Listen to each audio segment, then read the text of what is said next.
Number आया है अभी, तुम जा सकती हो।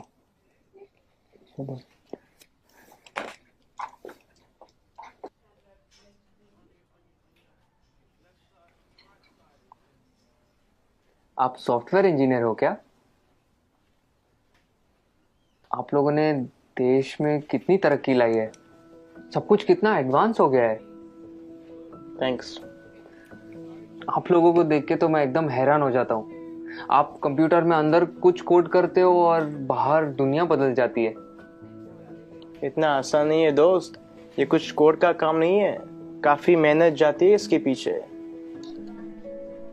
कॉम्प्लिकेटेड है, काफी कॉम्प्लिकेटेड। वाकई, इसीलिए तो आपको इतनी तनख्वाह मिलती होगी ना। Why does everyone just sees the money in it? इसके पीछे की मेहनत कोई नहीं देखता। हम हिंदुस्तानियों की सोच ही छोटी है।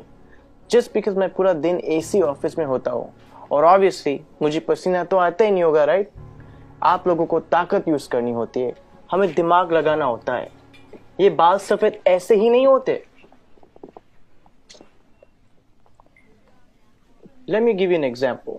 वो ECG मशीन देखो, सब कुछ कंप्यूटराइज्ड है। आपके बॉडी में क्या क्या चल रहा है सब कंप्यूटर से निकाल सकते हैं। प्लेन की, ट्रेन की, लाखों रिजर्वेशन ऑनलाइन होती है।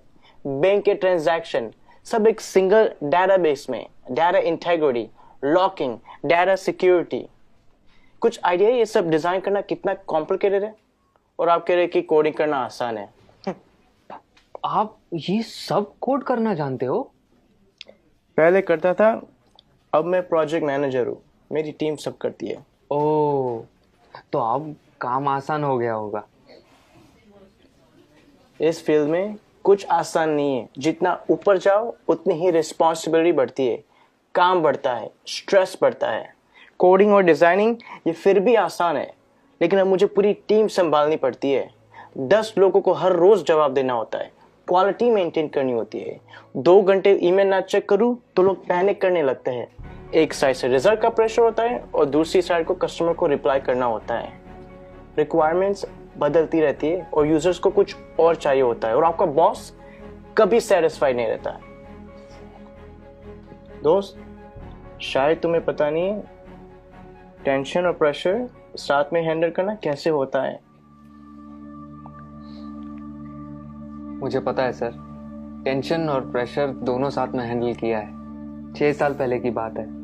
हम लगभग 30 लोग रात के 3 बजे पॉइंट 4875 को कैप्चर करने के लिए बढ़ रहे थे।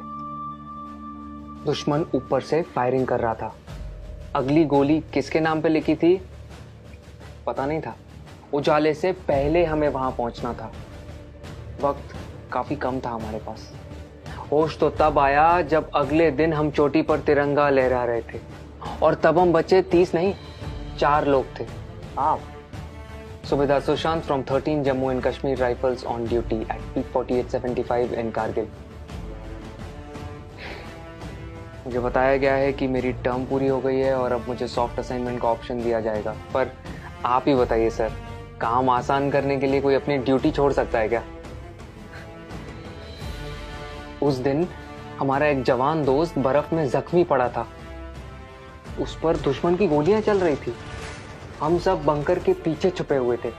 उसे बचाना मेरा कर्तव्य था और मैं उसे बचाने जाने वाला था, मगर मेरे कप्तान ने मना किया और कहा कि तुम नहीं जाओगे। मैंने इस यूनिफॉर्म में सबसे पहली कसम ये ली थी कि देश की सुरक्षा के बाद मेरे आदमियों की सुरक्षा सर्वोपरि है। ये कह के वो खुद चले गए। उस जख्मी जवान को बचाते बचाते हमारे कप्तान शहीद हो गए। उस दिन से जब भी मैं बॉर्डर पर होता हूं, उन गोलियों की आवाज और कप्तान का आखिरी चेहरा मेरे सामने आता है। वो गोलियां शायद मेरे लिए थी।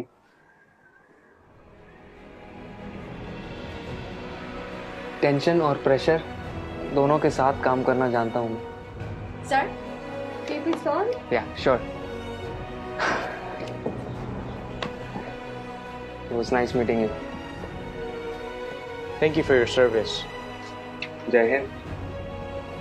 जय हिंद।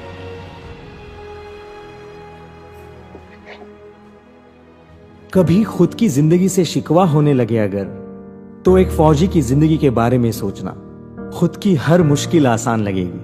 जो खुद की सांसें दांव पर लगाकर पूरे देश की सांसें चलाते हैं, हर वक्त जान हथेली पर होती है, फिर भी हमेशा मुस्कुराते रहते हैं। जिन्होंने डर को भी डराया है और देश के लिए जीना क्या होता है, ये इन सरहद के पहरेदारों ने हमें सिखाया है। तो अगली बार जब कोई चुनौती तुमसे तुम्हारा सुख चैन छीनेगी, तो एक फौजी की जिंदगी के बारे में जरूर सोचना। खुद की हर मुश्किल आसान लगेगी।